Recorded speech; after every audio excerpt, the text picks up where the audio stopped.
বাংলাদেশে রিক্সাটা হচ্ছে আমাদের অসম্ভব জনপ্রিয় একটা পরিবহন, যে পরিবহনটা হচ্ছে বাংলাদেশের প্রত্যেকটা মানুষ খুব এনজয় করে। সেই রিক্সার পেন্টিংটাকে আমরা খুব সম্প্রতি ইউনেস্কো হচ্ছে স্বীকৃতি দিয়েছি। সেই বেসিসে আমাদের এবার হচ্ছে মিনিস্ট্রি থেকে প্ল্যানিংটা হলো যে তাহলে আমরা এইটাকেই এবার হচ্ছে ফোকাস করেছি। যেহেতু আমাদের এই বছর রিক্সা পেন্টিংটাকে এইভাবে স্বীকৃতি দেওয়া হয়েছে, তাহলে সারা বিশ্বের মানুষজন যখন আসবে সেটাই বা কেন জানবে না যে আমরা আমাদের রিক্সার পেন্টিংটা এতটা বিখ্যাত হয়েছে।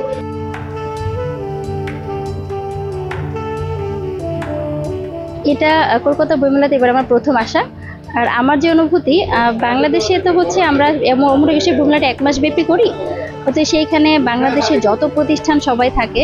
তো আমাদের এবার প্ল্যানিং আছে যে সচিব স্যার বলে গেছেন যে আমরা আন্তর্জাতিকভাবে এরকম একটা মেলা করতে চাই যেখানে অন্য দেশের মানুষরা আমাদের দেশে এসে অংশগ্রহণ করবে। তো সেই দিক থেকে সে কলকাতা বইমেলা আমার জন্য একটা বড় লার্নিং আমার জবের শুরুর দিকে। আর হচ্ছে এখানে এসে আমার কিছু অনুভূতি তৈরি হয়েছে, যেরকম কলকাতার মানুষ যে এতটা বইপ্রেমী এটা আমি না আসলে জানতে পারতাম না।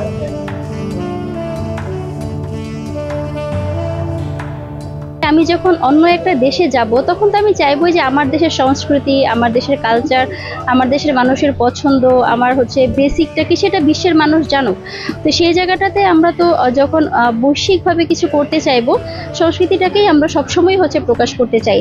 সেটা বারবার যতবার হচ্ছে আমাদের মাধ্যম তৈরি হবে ততবারই আমরা চাইবো যে আমার দেশের এই জিনিসটা মানুষ জানুক, ভালো জিনিসটা মানুষ জানুক, বা আমার দেশের খাবার কেমন সেটা মানুষ জানুক, আমার দেশের শিল্পকর্মগুলো কেমন সেটা মানুষ জানুক। এটাই তো হচ্ছে একটা দেশ থেকে আরেকটা দেশের পরিচিতির মাধ্যম।